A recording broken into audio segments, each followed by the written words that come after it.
And command base 403. He's going to do it. What is the latest on Mrs. Riley up in 403? You're really gonna do it? Captain, Sharon. Read to room 402, then down to 201, then back up to room 403. Lies between 403 Mark 7 and Mark 9. Believe me, he's really going to do it. How dumb do you think we are? I think we can get the whole thing bounced under 403. Dear God, no. There's a Bell Model 211 403 safe. We knew this was coming. Locked 403.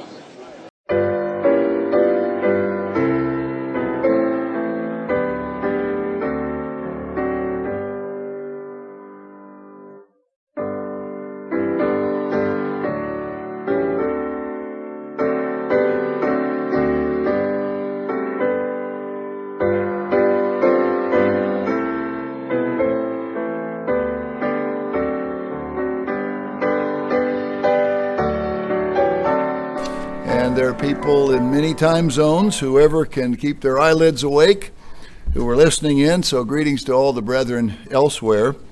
Everyone's asleep. A simple question opens tonight. This is going to be some pretty powerful understanding. You understand nothing.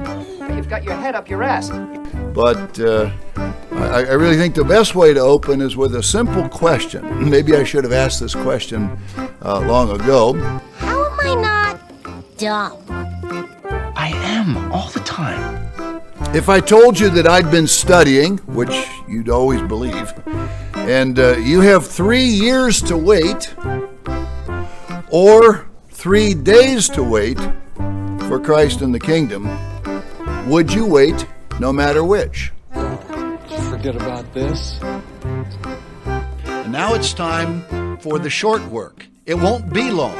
The reason, brethren, I am absolutely convinced that the statistical explosion we're seeing is because we don't have 52 years or 10 years. I read in this Earthquakes and God audio blip, it talked about 5 to 15 years maybe left.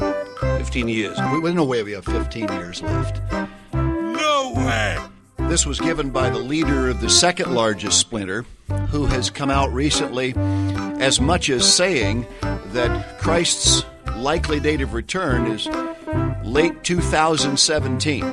She was having a 90-pound mole removed from her ass. Would it make no difference to you? You tell me 3 years and I know it's 3 years or 3 days. Would it make any difference? 3 years. 3 days. There's a big difference. I could say 5 years or 5 days or 2 years or 2 days. Now, right at the top of your notes, just write it down. I'm going to make you go through the exercise. I guess if you don't write it down, you kind of answered it. I would wait 3 years. I would wait 3 years. Now, I won't make you raise your hands, but I could ask how many would wait 3 years. How many would say, I've waited for years already. I'd wait another 3 days. Here's what I would say to those who would wait 3 days, because you all know we're not going to wait 3 years. What a load of crappy crap. Don't bother. You're not involved. It has no application to you. If you wouldn't wait 3 years or 30 years, don't bother to wait. Right, I'm sick of waiting. Because you're not committed and you're not going to go first.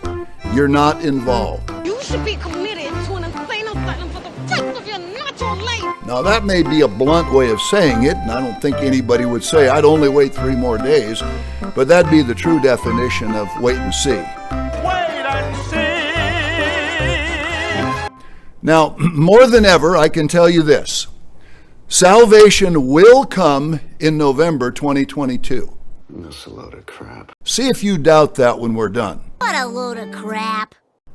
And not at the end either.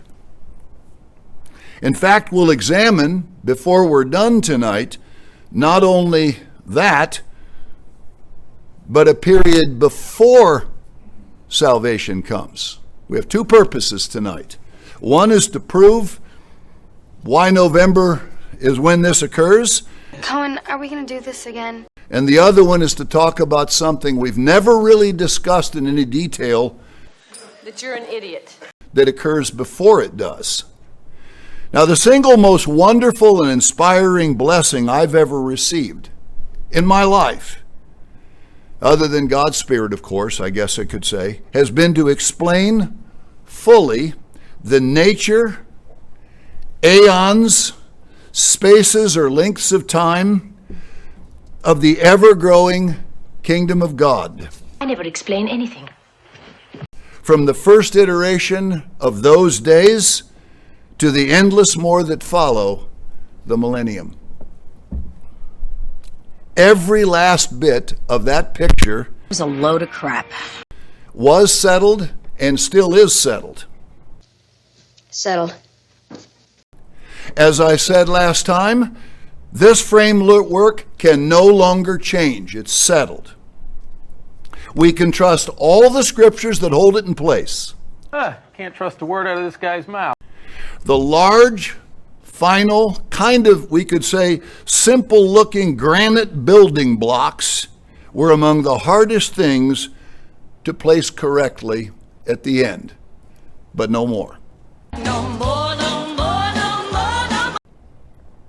Now, it was kind of a hard call for a while, but Heshvan prevailed for certain reasons. It just did. The biggest reason is I thought we had the final picture in place, and it was the closest month.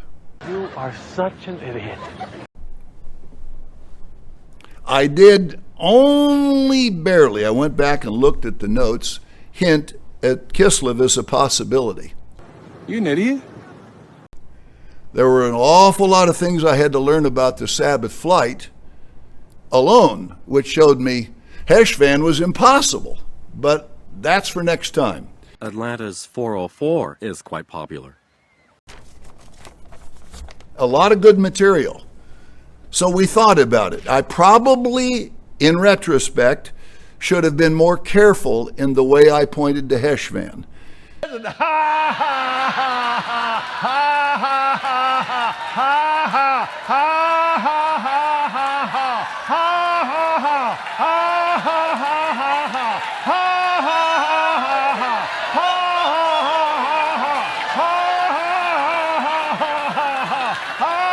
You done yet?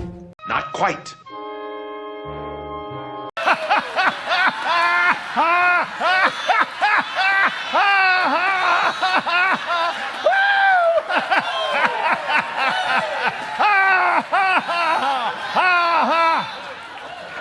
The wacky thing was room 403 did have some yeast issues.